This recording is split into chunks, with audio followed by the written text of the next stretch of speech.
And I think when you guys shared how sad you both were feeling, like I just felt bad. Like I felt bad that I was enjoying parts of New York, and I told myself I couldn't enjoy it because you need to feel shitty for what you've done to your two best friends.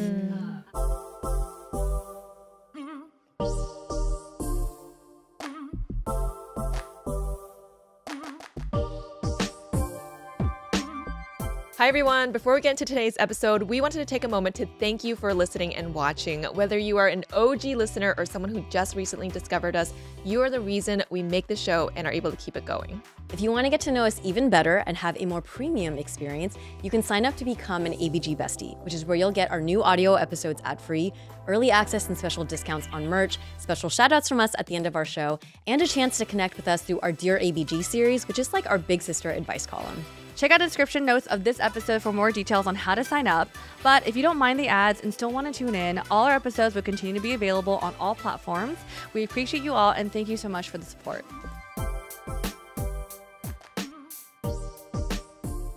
So this is our first episode with Mel, based in New York. So we're phoning her in or virtually zooming her in from New York, and we are in the LA Spotify studio space. So you might notice a slight change in our backdrop. This is amazing. It feels so professional.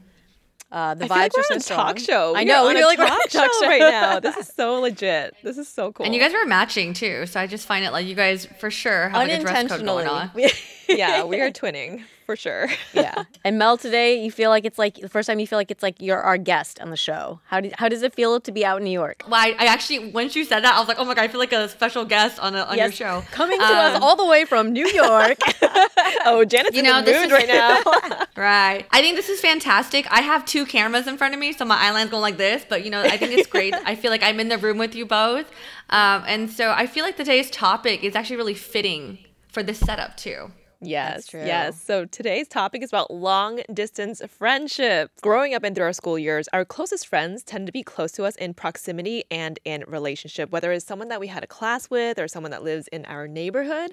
That reliable, consistent proximity is what helped to foster the relationship and grow it as well. Yeah, but at some point, things change, right? Whether someone changes schools, someone goes away on a summer abroad somewhere, maybe a friend moves, gets a new job, dynamics will change, and that happens inevitably. And when it does, what are the things that we can do to maintain our friendships, right? And especially as you get older, responsibilities do not wane. If anything, there are just increasingly number of things that are vying for your attention and that make it more challenging and means that you have to be more intentional about maintaining those friendships. Yes. And when it comes to long distance friendships, like other long distance relationships, intention, communication, and effort are key. Basically, it's a choice. And when both people make the choice to nurture the relationship, that's the stuff of the best friendships. Okay, so like we mentioned, today looks a little bit different. It's going to be Janet and I and Mel's floating head here as we talk about this topic. But Mel and her partner, Ray, they moved to New York City not too long ago now. So as a lot of our listeners now know, it was a big, big deal. And now we're in it. We're like in it. We're fully in it. Mel zooming in from her New York City apartment. I mean, you've sort of caught our listeners up a little bit about how it's been going, but this episode is more dedicated and intentional about, long distance friendships. And let's just start off by sharing how you've been, and has New York met the expectations that you had on the city? First, how have I been? I feel like now that it's been a few months in, roughly around, I'm hitting the 3-month mark actually, I do feel like I'm finally finding my strides with the city, and the routine is in place. Ray and I are like in a really, pretty solid place in our relationship. And sorry, what was the question about the city? Is it everything that you expected? Yes. I could go into details about it too. But yes, the city has exceeded my expectations. I'll say that. Have there been like really high highs and really low lows? Yes. Like that, yeah. Exactly and that. it nets out to overall good, though. Yeah, I think it's like when I think about my life in general, it's like there's different slices of it. Like, New York, like where I'm living is one slice, like friendship is another slice, family is all the other slices, relationship. But if you want to talk about just like living in New York, like that slice for me feels really fulfilled. I will say, just following along on Instagram, like I just see so much more of you doing things that are like inspiring to you and that are like just new and different. So just as like a long distance friend, I've definitely seen a shift in your overall like happiness level and the things that are happening in your day to day. Dude, girl she's walking. Yeah. I know. Which for any Who new am I? listener here might be like, duh. But no, if you know Mel, she does not like to walk or run or bike, and she's doing all of that now. New York City is one of those places where you do a lot of walking, Yes, right? you're kind of forced to. Yeah. And you did share that you're like, I have a bike, or you rent the bikes to get from place to place? The city bikes, The city right? bikes. Dude, Ray and I bike home from the grocery store with our groceries in the basket. Wow. That's something I know. I'm like, what the? That is I so drove cute. everywhere. Like that image. Yeah. It's funny because before moving to New York, I remember I specifically chose LA because I told people I was like, I hate commuting. I hate walking. I love being in my car. And then so now I'm like, things have changed. Yeah. Isn't that crazy? Like you could just change as a person.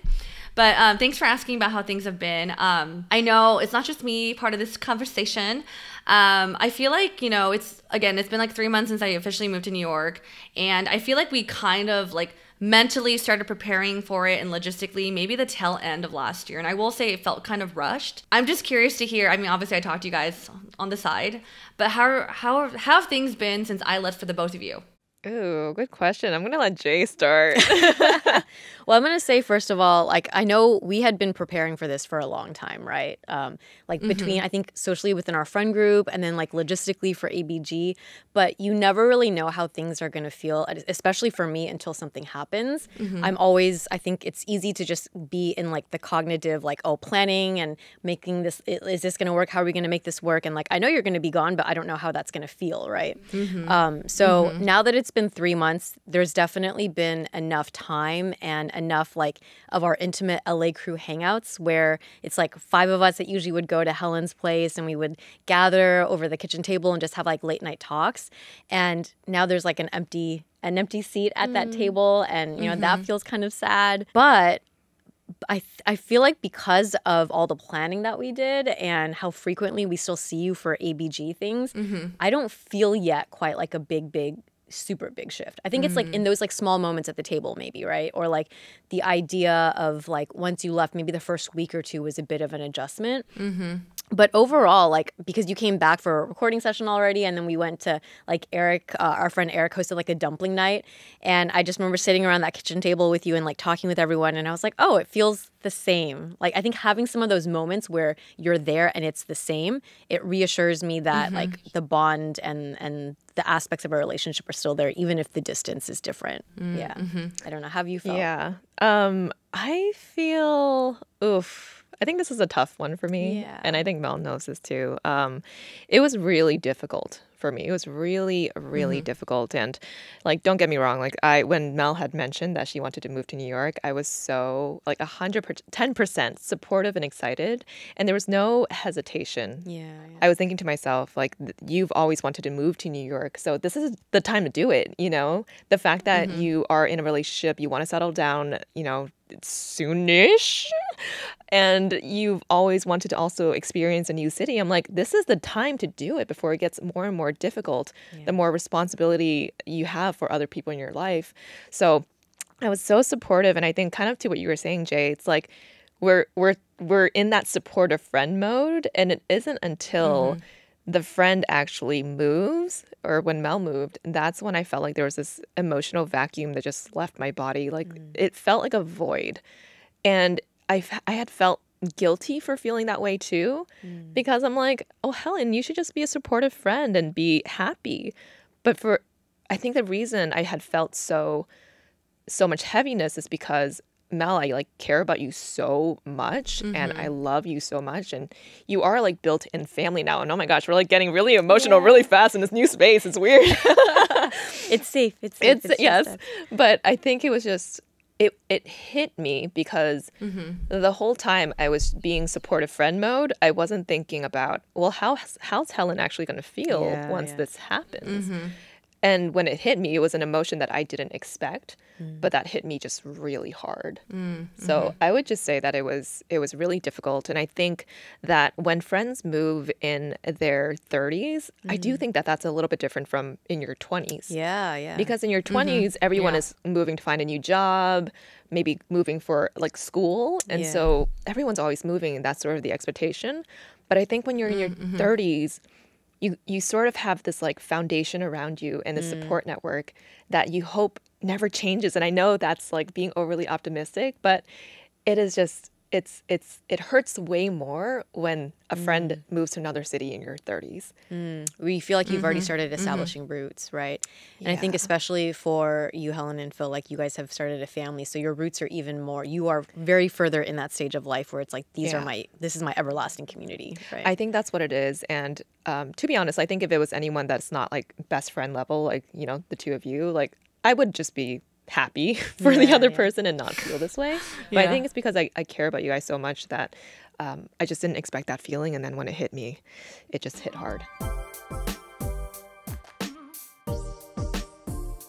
To all my wonderful parents and caregivers out there, let's talk about those unforgettable moments with your little ones. The first steps, the giggles, the boundless energy. But let's be real, with a growing and wild child, those moments can also mean unexpected messes, which is why I'm excited to share something that's been a lifesaver for us, Pampers Cruisers 360. Pampers Cruisers 360 is the must-have baby-proof diaper. These slide on like a pair of pants, unlike ordinary diapers with tabs or tapes that your escape artist can rip off. And trust me, thanks to its 360-degree stretchy waistband, it can help save you from some serious messes and keep your baby comfy. With up to 100% leak-proof protection, you can let your little one explore and play. And when it's time for a change, it's as easy as ripping the sides, rolling it up with a disposable tape on the back, and you're done. Simple as that. Try Pampers Cruisers 360 with the new Pampers Free and Gentle wipes for healthy baby skin. They're made from 100% plant-based cloth that grips the mess. With Free and Gentle, mess meets its match. Let your little one live wild and mess-free because every adventure should end in smiles, not cleanups. For trusted protection, trust Pampers, the #1 pediatrician recommended brand.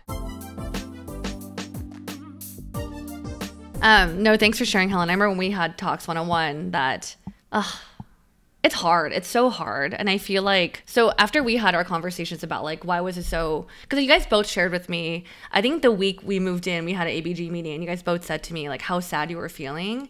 It really hit me really hard because it's like, so sorry, reflecting back on like when I was mentally preparing to move to New York, I feel like I was a little overwhelmed with just so much. Like I was like, oh my God, like it's a huge lifestyle change for myself. It's like, how am I going to survive like living with a boyfriend? Like I've never done that. And even though I like, you could be ready for something, it hits 10 times harder in real life when you're actually going through the feelings. Totally. And I realized throughout the preparation of moving, I actually was like, I was deflecting a lot, and that's something I don't usually do. Like, I don't do that. And what I avoided mentally preparing for is actually saying goodbye to, like, you guys and our friends in LA and Darlene, who's my roommate that I'm also really close with. And I didn't even allow myself to think about how it's going to be once I'm here. Because whenever the topic of friendship and goodbye would come up, I immediately would start crying.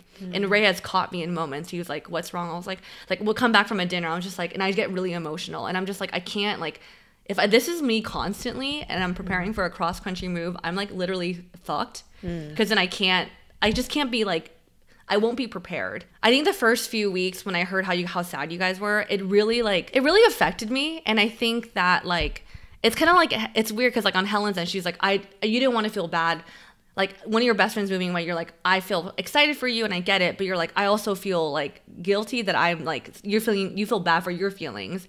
And I think when you guys shared how sad you both were feeling, I felt kind of like, I ended up feeling bad too. Because I was just like, oh my God, like I feel like such a shitty person for causing any type of pain for my friends and causing such a disturbance or rocking the community of friends that we created, you know, because I do feel like our like LA group, it's so family that if people are like, why would you walk away from that, you know? And I think that was like a thing I was going through. I'm like, F. And in some ways, like, I don't know if it's a good or bad thing, but knowing that I caused you guys pain, I think I was like overthinking so much. I'm like, okay, I want to make sure like I'm still myself. I want to make sure I'm still like there for them. And but at the same time, I always felt I just felt bad. Like I felt bad that I was enjoying parts of New York, and I told myself I couldn't enjoy it because you need to feel shitty for what you've done to your two best friends.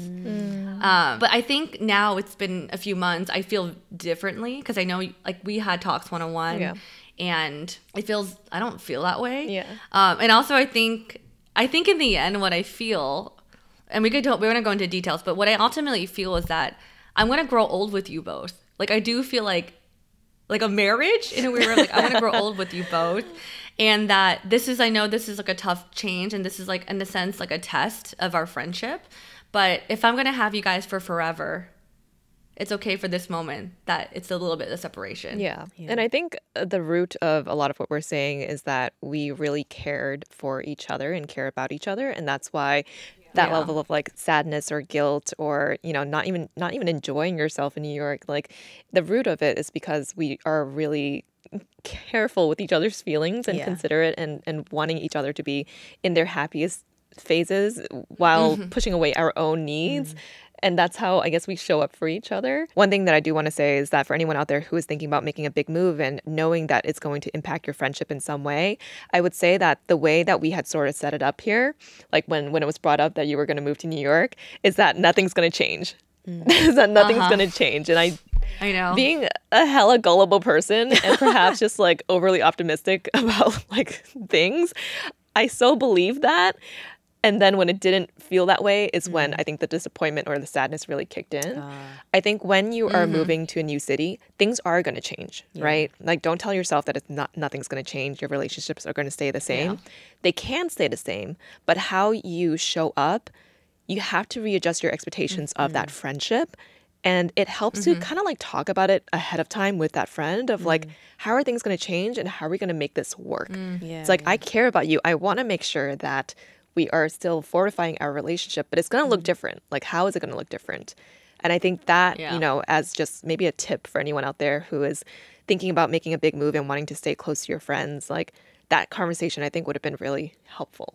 Yeah. I agree actually. Because I think after our conversations, the whole like, even as a person that's moving, there's two things I learned actually is that in some ways, the people that are staying back in the city that you're leaving, it's going to feel really tough because your whole, like, I don't know how to say it, like, in some ways, like, your life is staying the same, but, like, with someone missing, the shift feels drastic, right? Yeah. For me, I'm here, like, everything is changing. And there's also, like, downfalls to that, too. But I think you're, like, so overwhelmed with these other different changes. You don't realize, like, the hole you're creating for the people that you're leaving. And I think that's something I didn't really recognize as much until talking to you both, and other friends are like, yeah, Mel, it's actually tougher because we're all here still and you're like living your life out there. And so that's something I also learned as a person moving.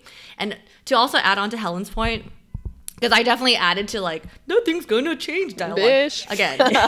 I know. The wanting everything to be okay, right? Kind of. Yeah. Yeah, because honestly, like the thing I kept saying to you both, and I know now I'm just like, I did it as a defense mechanism. I was like, you guys, I'll be back. But the reality is that I don't know when that is. And I think that's what makes it harder.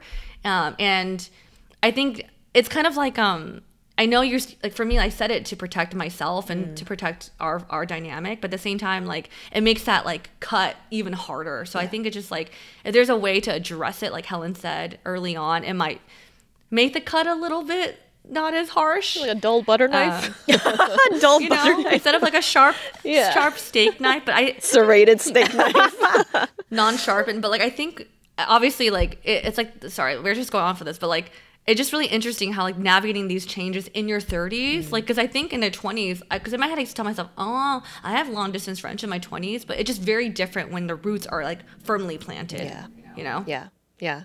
Oof. Yeah, long distance friendship. This is hard. This is a hard topic, but we're able to talk about this now, and I think, just open to sharing it because we've lived through it, and we've gotten to the other side where it's like, I do feel like our friendship has gotten stronger because it's revealed to us that, like, we really care about each other. Yeah. And just having tough conversations, but it being good for us has been I don't know, has made me feel really good about our friendship. Yeah. Yeah. Same. And another thing that I wanted to like really highlight is both of you sharing that like you felt guilty for feeling your feelings. And I think it's inevitable that that's going to happen, right? When you have a really close friend move away, you're going to want things for them, but then you are going to feel sad. And I would love for us and our listeners, if you experience this, to be gentle with yourself and know that two things can be true, right? Like you can really be happy for your friend, but you can also be really sad for yourself. And it doesn't make you a bad friend if you feel that way. Well, speaking of like, I think the interesting about the three of us is that we're not just friends, we're also coworkers. So let's just kind of go into the details. Like, what do you feel has changed in terms of like our dynamic at work and as friends? I think with work, so the thing is like, for our meetings, we were already working virtually a lot anyway. And so I feel like from a work perspective, the day-to-day doesn't feel like it's changed. On the planning end for our podcasting production operation, a lot of things did have to change, and we did a lot of like reorganizing and planning. But I think it also coincided with like we've been shifting studio spaces. So there was just a lot of change happening in general, in addition to planning for Mel being in New York. So I would say the last like half a year to 8 months has been mostly just a lot of we're doing things now at a more organized, larger scale. And so a lot of work has been gone into making sure that we can do that and that we can operate as a bi-coastal group. So for me, I think like Janet, after reflecting, I was like, we actually didn't meet that much in person the last 2 years because I think we were all started developing our own schedules. And like, so just for context for those that aren't familiar, so ABG's schedule works like this. Mondays and Thursdays are our meeting days. Mondays is the day we typically like to meet in person, and Thursdays is virtual. But I will say the last few years has been like on and off meeting on Mondays because it's just been really busy and stuff. However, I think the biggest change is even though our meetings on Thursdays were virtual and we kind of do our own thing during the week, there's always an access or an opportunity to meet up. And one thing I did notice, especially after Helen had her baby, there are a lot of times on Thursdays, which is our virtual meeting, I would text her and be like, hey, where you at? Because I think at the time too, baby was at home still, and so you're working also from home, and I would just randomly go over and we would just work at our house, and then we'll sneak downstairs to like play with the baby, and I think that's something that's probably for me is like the biggest shift is that as much as we're working virtual, like I think maybe it's like a mental shift. It's like, oh, I can't call you and be like, hey, can I come over? Or, oh, I'm already here, might as well have dinner. Oh, can I like read a story time to your child? It's like that. I think that feeds into the connection of the friendship that it's harder to do now. So I think that's something that's a shift. And I think in general, I think we all agree that it is always nice when we get some face-to-face time interaction. It feels a little bit more dynamic. But again, it was started dwindling down prior. I think for me, like in terms of work, I am working West Coast hours, and there's a 3-hour difference for me, and I'm very productive in the morning. And so by the time we sign on to our calls on Mondays, I'm just like, hi guys. And I think I'm like trying to chug caffeine before because it's just like I am a little tired, but I'm just like telling myself like I gotta push more. And I think sometimes from like a career or work perspective for myself, it could be a little tough because I am up from 9 to 9 sometimes. I'm just feel like it's like you're mentally plugged in, because I also want to make sure like, I'm in the loop of what's going on for work. But yeah, that's pretty much it for ABG. Have you guys noticed anything like dynamic wise in terms of our friendships? I feel like, so we do have an LA crew like group chat, and I feel like it's still, if anything, maybe it's been a little bit more lively since Mel left. I think because there is extra effort on everyone's part to want to be more connected, right? So our friend Tim is like really active in like sharing things, and he's kind of he's on a bit of like a career or like a break from work, and he's traveling a lot, so he's got a lot of time. So he'll ping in, and I noticed that Mel will make a greater effort to like be present and respond and interact in that chat. And I think it's in a lot of like, really? I feel, or maybe it was in my head, I thought you were, but I feel like I've seen that chat like go off a little bit more. And then in terms of just like, maybe because before you move Mel, like our lifestyles were already kind of more separate. And I think because of what I was going through in my personal life with my like relationships, like I was already not, I feel like maybe our combos were more happening in ABG meetings and stuff. And so once you left, like I think we've had like maybe once a week or once every other week, we'll still have like phone conversations. Yeah, I don't know. How do you feel about having such a But Janet's still processing. I'm still processing. She's still Live processing. I'm done processing. I think for me, so it's like I was like reflecting on this, and because I'm also wondering like what our listeners think about our friendship dynamic, because a lot of them have been with us since we started, and after reflecting, I actually feel like that I personally feel like our friendship dynamic was already evolving prior to my physical move. Yeah. And it's kind of like what you mentioned, Jane. I feel like, comparing our 20s, we don't go hang out every weekend. We don't go out to party like we used to do. Like, we literally would meet Fridays, every weekend Saturdays, pregame. I think we spend every weekend together. Like, that was what our 20s were like. And I feel like the last few years, things have definitely changed with all the milestone changes. Like, from Helen having her baby, and even like both of us, Janet, like getting into long-term relationships. I think our time and our priorities have shifted. And I don't think it's a bad thing. I think it's totally normal and natural. And I think it's totally okay. Because in some ways, I feel like the trio of us, the dynamic, the friendship, the best friend stuff, it's like you can't always be like, let's hang out 24/7. Like, that doesn't happen when you're an adult and you start a family. Right. But I think in response to all these changes, we do more of these intimate, like monthly, like thorough catch-ups where it's like, what's going on in everyone's life? And it feels like we're just like going in on the catch-ups versus like every week, like, how's everything? Like, we're light. But I feel like the thing that has remained for me is the ability to be there for each other still. Like, I know we're busy, but if like something hits the fan or something, like anyone is going through something, I think we try our best to be there right away, or mentally somehow. And I think now it's like, after all the processing, I do feel like I'm getting calls with you individually to like catch up, to see how life is really going on, what's going on in your life. But I think the biggest change or transition for me in terms of our friendship that's already been happening is that we're going from like daily, weekly calls or hangouts to like every few weeks, and it's a thorough thing. And sometimes it's the intimate group of us, it's the three of us, it's the LA group, or it's like the bigger LA group that we hang out with. But I always feel like I always get FaceTime with you both somehow. Yeah, I feel like Mel does a really good job of keeping in touch with us. And I feel like for a period of time that was a little bit awkward while we were going through our own like feels, and then after we've had our like hours long talks, we're like, okay, let's figure out how we're gonna make this work. And so I would say that you do a really good job of just like texting, of just saying like, what are you doing? I'm like, I'm driving. Like, all right, I'm gonna call you now. Like, okay, that works. So you do a really good job of wanting to be plugged into what is going on here in LA, and I feel like that is reflective of like how much you care about us too. Because you are so curious. Because I feel like if you move to another city, it's so easy to be drawn to what, the new lifestyle, new friends, new activities, new environment experience, that you kind of forget about the people that you left behind.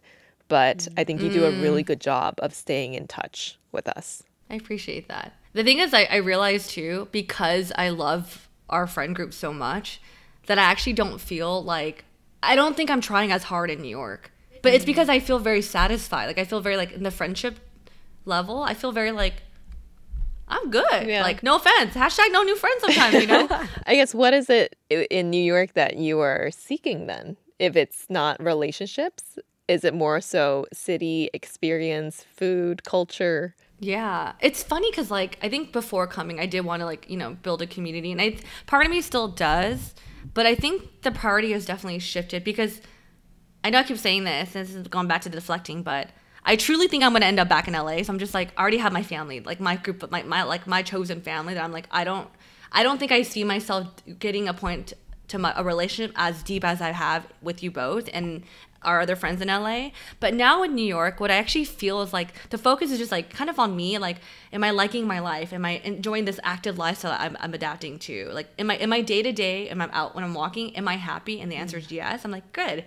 The other thing I truly feel like I'm doing is like, I really feel like I'm just like getting further and further in my relationship with Ray. Like, that relationship has like definitely like taken strides. And I feel like all the things that we, kind of talked about on the podcast prior, like I'm heading towards, like I feel like I'm walking closer and closer to the future that I used to talk about. And I think in some ways, like, and I know this, we'll probably talk more about that later, but like, I think in New York for me is like a playground for Ray and I's love story. That's how I see it too. Oh, that's and so yeah, I know. And I feel like in some ways it's like we're like, sometimes in New York it feels like everything feels so new. It's kind of like you're on vacation all the time on the weekends. Like you're exploring something new, and we both get to like enjoy it together, where I feel like through those experiences and obviously living together and going through like the boring, did you wash the dishes kind of stupid convo, like I feel like it's just becoming, I just feel like overall it's just becoming like really, it's like deepening our relationship in a way that I feel like maybe LA wouldn't provide that as much, because New York is a new place for the both of us.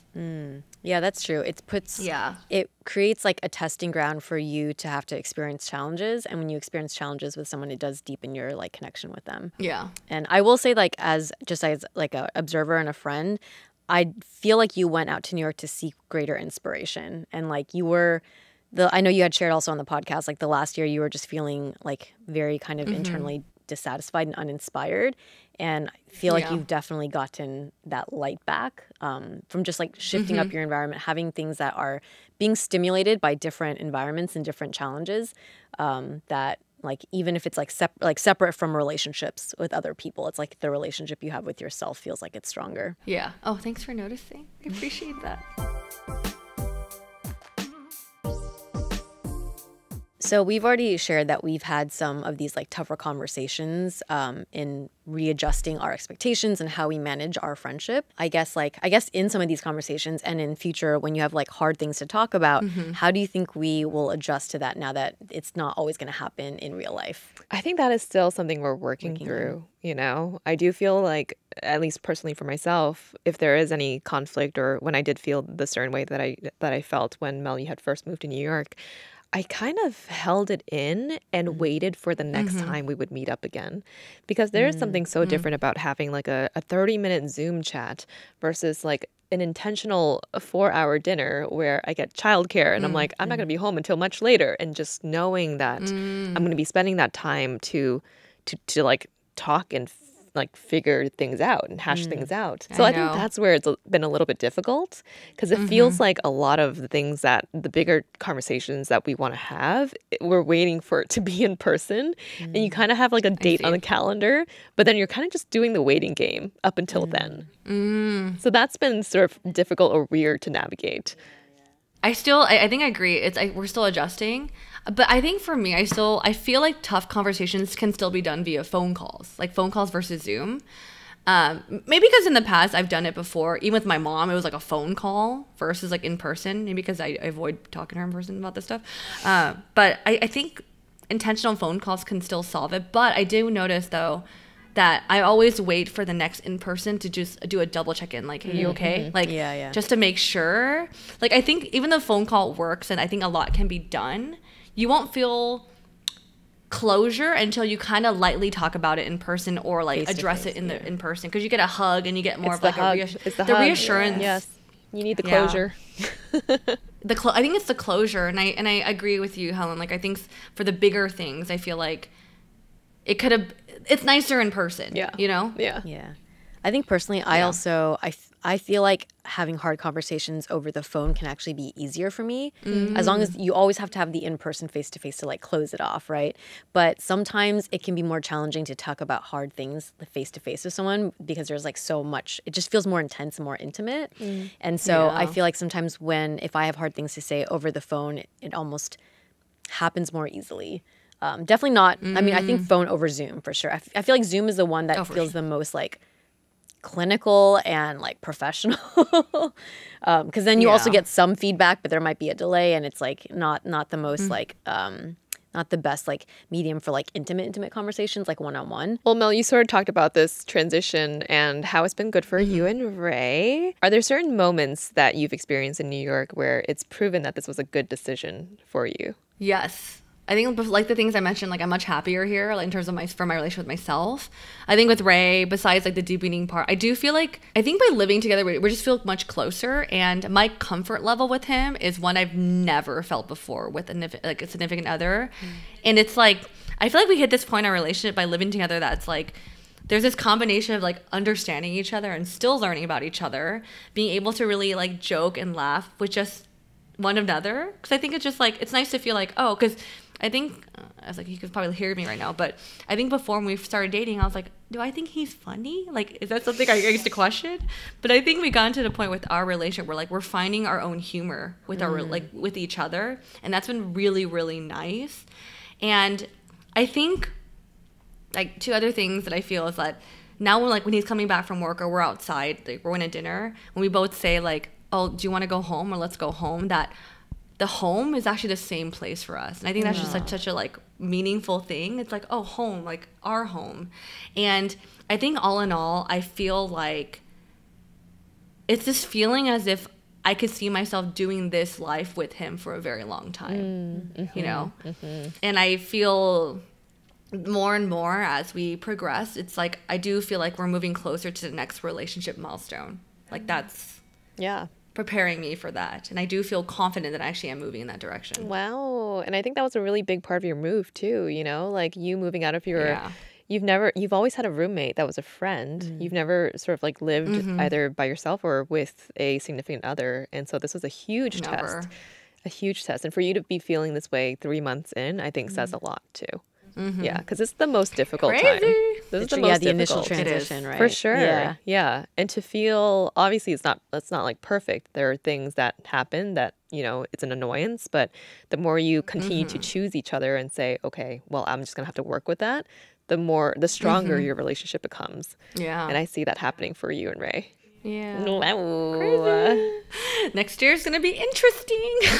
Girl. Wait, what? Are we? I know. We've been having conversations. Well, actually, the more it's funny because literally the last 2 weeks ago, we were walking to the subway and I was like, "Hey, no pressure, but I have a plan for us. But you could feel free to give me feedback." And then literally, I literally like wrote out like my timeline. I was like, "Yeah, in the next 2 years, I could see us blah blah blah." Like maybe it sounds crazy, but I just totally just spew whatever's on my mind, and I gave him like this tentative plan, and he goes, "Great, I don't have to think about it." And I was like, "Okay, I guess we're good." He's like, "Yeah, just email me," as a joke. But I was like, "I can email you." I was like, "I'll email you the plan. Do you really want it?" Put it on his calendar. That's what you got to do. Put it on the calendar. I know. That's true. Pick the date that you want. Me yes. Here. Yes. That would make it so easy for him. I know, but I also don't want to predict it. But I don't know. Let's just say maybe in the next year or so, I think. Hopefully. Wow. This is the first time I'm hearing this. I don't know. Yeah. That is very from cool, episode 2 fuckboy to whatever this is, 300 something. Woof. I know. But obviously we still have some time to go. We don't know yet. Maybe it's the next 2 years. We'll see. But anyways, that's that update. Wow. Well, it sounds like a lot of things are going really, really well with you and Ray, obviously. What do you think are some things that have been hard about this move? I feel like as much as like I share on social and to like you guys that like everything is magical here in New York, I will say it's been really tough. And I think I recognize like going through multiple changes in your life is hard. Like, and with the move, it really did like rock me in that sense. And I know Jan and I, we kind of talked about like when you feel like there's so many things that are changing, it feels really like rocky. Just for context, like when Ray and I moved to New York, we hit the ground running. Like he literally started work the next day. I feel like I started ABG, so like there was no break. It was just like, let's go. And I think like we mentioned earlier, like we had to go through our friendship dynamic, like to changes and the adjustment. And I feel like I actually wasn't mentally prepared because I kept telling myself things are gonna be the same. And like when I realized dynamic was gonna change, it like really made me sad the first like month or so. And then two, as much as like Ray and I are like heading in the right direction, it's a huge adjustment living with a partner. And the scheduling was hard at first. Like, you know, he sleeps at 8 p.m. to wake up at 3:45, and I felt really isolated those hours because I had no one to talk to anymore. The other biggest thing I'm recognizing like with this big move in my life, it's also opening up like other thoughts like of like what's to come next. Because I feel like taking this huge step to move in with a partner to a different state, it's like I'm taking strides in my romantic relationship, but it's also making me think, well, what's next after this? And then there are times where I feel like my future is like knocking at my door, and I'm like constantly asking myself, am I ready for it? Like, is this what I want? Am I prepared? And I think like, am I ready for marriage? Do I want to start a family now? And what does it take for me to get there? And I think with having all these like inter thoughts, having all these thoughts, I don't even know how to say it. Inner thoughts, these internal dialogues and like debates with myself. I do feel like sometimes like with everything I shared, I feel like I'm like walking on this moving staircase. You know when you're on Harry Potter, the staircase is always moving. You're like, where the hell am I going? That sometimes it feels rocky, and I don't like that feeling. And I think in times like this, when I get really overwhelmed, like oddly enough, like more than anything, like especially at night when I'm feeling really lonely, I like really miss my family. Like I was like, why do I miss my family out of everything? Like I don't know why. And after reflecting, I think it's because my family has been the thing that's proven to stay the same through everything. Like whether you go through like whatever you go through, I feel your family will always be there regardless. And the comfort, you know what to expect, you know? And I think when you go through changes, you're like, what's the one thing that will not change? And it's your like family's comfort. And so there are times like there's one time I called my mom crying, and I was like so ashamed to cry to her. And I was like, why am I crying to my mom? It just like feels like, I don't know about you guys, but like I don't like crying in front of my parents because it feels like a sign of weakness. And I think another thing is like with all these thoughts, like I also find myself in moments of feeling overwhelmed with just with conflicting feelings. Like I think I shared with you all like really lightly that I think one evening I decided to walk to the park, and the parks here are so beautiful. Like I was just sitting there and watching some guy do yoga or whatever, and friends play. And I remember I was just like smiling, and I was just like so overwhelmed with the beauty of this just being here. But at the same time, the feeling the beauty, like the overwhelming feeling, I also felt really overwhelmed of just like, what is going to happen to me? Like what's next? Like, can I, like the whole, like, am I ready for the next phase? Like, am I okay in my life here? And knowing the fact that like, I think when I think about the future, I feel as if more changes are going to come with the existing changes I'm already going through. And I feel very overwhelmed. And I think that's like sometimes when I feel like, that's when I cry a lot too. I'm just like, I don't really know how to handle all these feelings. And the last thing I will say, and I don't know if this makes sense here, but oddly, like I do miss you both a lot and our friends, but I don't feel FOMO. If more than anything, maybe it's because I know I'm coming back in a few weeks, in a few months, and I get to hang out with y'all, and it always feels so good when I'm back. You know, I know it's like that's the feeling I'm gonna get. But it actually makes me super happy when I see you all hang out in general. Yeah. And I'm not feeling like, oh, I wish I could be there. I think because I know I can't. But it makes me feel like the family is thriving, the family is happy, the group is good, and I have this to come back to. And I don't know, it just feels, I feel really happy for the friends, like the friendship group that we have. And so I think, again, it's the feeling as if like, maybe it's a safety or secure feeling of like the friendship is good, and this is my forever family later that I get to come home to. And I think I take comfort in a lot of that feeling. Wow, so many emotions. I know. Highs of highs and the lowest of lows. Yeah. I think seriously, to what your second point that you were mentioning earlier, you know, about how you're feeling this afraid of what the future holds is actually kind of interesting because I feel like last year or before you decided that you wanted to move to New York, you were also really nervous because, or not nervous, but just feeling so complacent and so like itching to do something and just so, it felt like you were so unhappy. You know, you're like, nothing's changing, right? Like everything just feels so safe. And that was a feeling that you had then.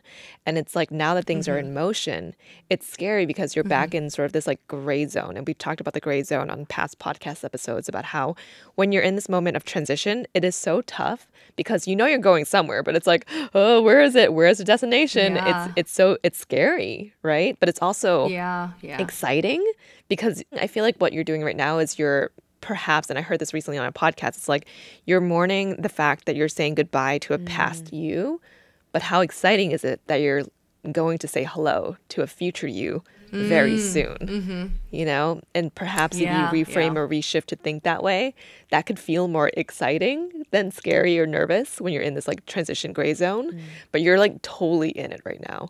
And I think whatever is ahead of you, you know, you have a good stable foundation. You have Ray, who is so solid. You have us to always come back to too, you know. But no matter what, it's like whatever you're going through right now, it is scary because everything is so new. And it's like the world is your oyster. And it's just, you don't know what's going to happen next. It's kind of crazy. No, thanks for saying that. You know what it is? Sorry, just reflecting on what you just said. Like, I think that's the hello to the new me. I feel like I have not there yet. I don't know why. Like maybe it's just I haven't been focused on the positive, but I realize I'm holding on to all the things that I'm holding on to consistencies in my life. Like when I talk about the friendship, like I don't have FOMO. It's like, oh, it always makes me feel reassured knowing the friendship is still consistent. Like good, everyone's hanging out. Like good, like we're good there. Like I don't have to worry about it. But yeah, I think when you're going through transitions and change, you're like, you seek the stability and the things in the aspects of your life because everything is like rocked, you know? Yeah. But yeah, good observation. I think that I got to remember that as I'm processing right now. You're just out the loud. I'm in-between Mel. Not quite the, past The Mel, not in-between. quite the future yet. Yeah. Well, obviously life will life. And sometimes, distance can make it seem harder to be there for someone in the way, we normally can be. Like, what are some ways that we can continue to be there for each other? Like, maybe we could share, like, for each of us, like, what works for you to feel close to someone? I think for me, because having navigated some friendships that have changed where, like, people have moved away, it always is helpful if it's just, like, you share something that made them think about you, right? So I don't know if Mel, if you checked your text thread yet, but I was listening to a podcast and it made me think about you. And so I sent that to you. And that is a simple act. And I think that when you were in the park that one day, you texted me a photo of the guy on his head doing yoga. And you're like, this made me think of you. So I think those small moments where it confirms to you that this person is still thinking of me and sharing that, you feel this connection, right? The other thing is I've realized that within my friends, a lot of how I feel needed and connected is when they come to me with problems and not necessarily for me to solve them, but they just want to vent, right? So I think there have been times, Mel, in the past where you just call, you're like, I just need to talk. Can you listen right now? And I'm like, I actually am happy to. That's usually, I mean, of course, sometimes it's if I'm not in the best headspace, but more often than not, the way that I feel like I contribute value to people's lives is by being an ear and listening. And so when someone calls me, then I feel like, oh, that's a way that I feel like the friendship is fortified because I feel like I'm adding value. Yeah. I feel like group chats are important. They're vital. They are great, yeah. The lifeline of a friendship. But not just being in a group chat, but being active in a group chat. I think that makes a big difference when you're active. And even it doesn't matter where you are. Everyone is not together. Yeah. So even if you're across the country, if you're active in the group chat, it feels like you're there. That's one big thing. And I think something that we do often is send stupid memes to each other and just a little message or a note to say I'm thinking of you, whether it's a podcast or a guy doing headstand in the park or a meme that makes you think of them. I just sent Mel one recently about around the table of friends who are who's going to be the first to gossip, and everyone's just looking at each other in silence not me. That was the last one I sent to Mel. And also just when you're in person, just having the best catch-ups. Recently I went to go visit Mel in New York, and it was such a good time. I literally only had 15 hours in New York, and the whole time it just felt like we didn't need to be in New York. We just wanted to catch up with each other. And that's what made it so special. We stayed up till 4 a.m. talking, which is wild because Mel sleeps at 12. I took some matcha right before. I was like, I gotta stay up. Yeah. Yeah. And thing. It was just such a good catch up, and meant a lot that we were able to do that. So being intentional with your time, whether it's in the chats or when you're in person. I mean, you guys both said everything I was going to say. Group chat, memes. I don't know why. I think sometimes with the meme stuff, the reason I know, I think I read an article somewhere how that's really important. And I don't know what it is, so this is pointless. But I think for me, whenever I get an opportunity to share laughter with someone, I feel there's something there that makes me feel closer to someone. Because I think when you both are laughing at the same thing, there's this equal amusement that you're like, oh, you get it? Oh, okay, cool. And it just feels really fun. So I think that's why I send a lot of memes, actually, because I'm just this is hilarious. I need to share this with you to make you laugh. And I think Helen's the intentional hangouts when you're in town, it feels really nice. The funny thing, actually, when Helen was here, we were like, oh, let's watch a Broadway show. And as soon as we got there, part of me was like, damn, should we have not watched a Broadway show? I think we should want to talk the whole time. Yeah. And we're forced to be you know what I mean? So it's I know it's good learning. I think it's really cool to learn what works for you and your friend. we did enjoy the show, but I was like, maybe in that moment we just want to be like, hey, how's it going? Like there's definitely pent up energy I felt throughout the whole show, and I'm just like, fuck. We're like running and trying to catch up with each other to make the show. We're like, hey, how are you? Let's make it on time. Oh my gosh, you know how to use the train? Yeah. I was like, oh my god, I love your skirt. Anyways, we gotta go. The train's right here. It's like that kind of feeling. But yeah, I think it's funny because I feel like maintaining in some weird way, you want to say it actually is kind of low effort.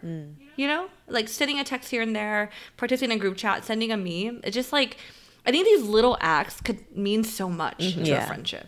Honestly, I think it's like the consistency or the frequency sometimes more than it is the big grand gesture. Yeah. Well, they say that distance always makes the heart grow fonder, and that rings true for us, obviously. What is something you learned to appreciate more about me, or one of you? Does that make sense? What do you appreciate about me? You know, it's like maybe since, you know, it's this dynamic change and this whole shift in this long distance relationship, I think allows us to appreciate each other more. And even for the both of you, I know, like, even though you guys are in the same city, I feel like in general, like, our friendship has evolved the last few years. So what is something that you learned to appreciate about each other? About me. I'm going to say that I feel like your move has just revealed how much I care about the two of you, like, so much. And I think when I was feeling what I had felt, you know, it would have been easy to just sweep it under the rug and be like, all right, you know what, this is just how life goes, and to just be okay with it. But I think now that I'm a bit older and just knowing how precious friendships are, knowing that you both mean so much to me, I had to share how I felt. And then I think both of you being on the receiving end of it and just being so open to hearing these like super raw, honest, vulnerable feelings for me, that also meant a lot. Because when you're open to receiving that is when this true bond really does form. Because I felt heard, and then you understood how I had felt, and then, you know, we just got each other on another level. And I think that all made us just so much closer because of your move and because of what that did to us, and then how we came out of it. So that's something that I appreciate. I think just always being able to come to the two of you to like talk about anything and feeling like it's never going to be like a friendship like breakup or a friendship fizzle or anything. I always know that it's going to be well received, and I don't take that for granted either, you know, but I know that the two of you have a really good, solid heart and like really love this friendship, and we would like fight for this friendship no matter what. Appreciate you two a lot. Yeah, I feel like I was like, you did all the substantial hard things, which was, I feel like you were the one, Helen, that like raised the conversation to kind of talk about, hey, I'm not feeling great about this, right? And I think that is because when you have the bravery to do the hard thing and then it's okay and it's received lovingly, like then it's like, oh, that's like amazing, right? And it does strengthen the relationship. I think for me, like it actually made me realize how much I really appreciate Mel's humor and enthusiasm. And here's why. I think because like we've talked about before making the move to New York, you weren't very happy, right? And I think that came through like just in the small ways, like because you usually are such a vibrant ball of energy and you're always so engaged and, you know, like tell funny jokes and you make funny comments and stuff. But I could feel that there was a weight, and it's like whether it was in ABG meetings or in like hangouts, like that presence wasn't the same. And so like when you came back and we had a hangout and you were able, and I felt that same Mel come back, that to me felt like it was like, yeah, I don't. That was just like it felt good. I feel like now we get like Mel times 10 because she's like, you're like so excited to come back and your hang out with us now. Enthusiasm has increased. You can tell like I can just tell you're in a better headspace, which means that you're contributing like positive energy to your friends in the groups and stuff. You know, I actually really appreciate the observation because I forgot that like how last year I was feeling kind of bleh. Because even Justin said, like, you're not really who you are, that I know you are to be. Like, I can't fucking talk, but you know what I'm saying? Like, I know who you are, and this is not your potential. Yeah. And I think for you to observe that, even just being here, you've seen that shift, that means a lot. So I broke it down to both of you separately for this question. I think, honestly, there are a lot of moments that you can say that, even though we know we love each other so much, that with ABG, we're meeting all the time. Like, we actually do get a lot of FaceTime, but it's not really intentional friendship time. And I think in a lot of ways, sometimes I would take our friendship for granted? Like, why is this so significant? Why is this so meaningful? Why at the end of the day do we choose each other? And I think, Janet, like for you, like when I was like going through like when I hit like rock bottom my own way here, like feeling like I can't stand on stable ground, I call you crying actually. And I remember feeling as if like I had this realization. I was like, oh my God, this is how you felt last year. And I think for me, I just felt a deeper understanding for what you've been going through. And then I think in that moment, I just felt like you were giving me really good advice. And I was like, oh man, like it just reminds me of all the moments I called you before crying so many times, you know, and you've always been someone that like, you truly are a big sister. You allow me to feel what I feel and always, you verify my feelings too. And I think in moments where I felt that like, oh fuck, like I feel everything's rocky and like I don't know how to deal with all of this change, like I think going to you in those moments, I felt like, oh yeah, like Janet is like a really good friend and she gives me really good advice that like, and I go to her a lot actually when I feel like I'm when I'm like hitting ground zero essentially, and I'm like, wow. And I think the biggest thing I felt from you, Janet, is like I feel protection. And I think that's something really hard to find in really good friendships, that I really appreciate and learn to appreciate even more moving here. For Helen, I mean, I go to you too, you know, I'd be like, oh my God, man, I gotta fight. You know, like those little moments. But obviously I go to a therapist and I talk about this with my therapist, and she was asking me, so how did you and Helen meet? Because I was talking about you and our friendship, and I was like, oh my God, I was like, oh, this is what happened, and like I was talking, and then she stopped me and she goes, you are literally glowing right now while you're talking about Helen. And then when I heard that, I was like, oh shit. Like I think that's the reason I'm saying all these things is that I just feel like throughout the last few years, obviously we know we're close, but I think it's a good reminder, like these are the golden nuggets of each individual friendship to remember, because you know life is moving really fast and we forget. Though those are some things I learned to appreciate. And I think with Helen, one more thing to add was that like I think after you came to New York, because I think obviously we had our dynamic thing. After you left, Ray was like, how was it hanging out with Helen? And I told him, I was like, it was a really, really good reminder why Helen's one of my best friends. Like, so I just feel like, I think in the move has been tough, but I think in a lot of ways, it just fortifies and solidifies what we do have as a trio. Yeah. And as a trio and also as individual friendships too. Yeah. Oh, beautifully said, Mel. Ray did text me afterwards and he was like, thanks for hanging out with Mel or something like that. He was like, she needed it. I wanted to text. Oh, that's really sweet. Yeah. It's very, Ray, that's really sweet, Ray. That's one thing I would say. Like, I'm like, he'll text friends without telling me. And I'm just like, oh. Oh, thanks, Mel. I love to hear that. I'll make you glow.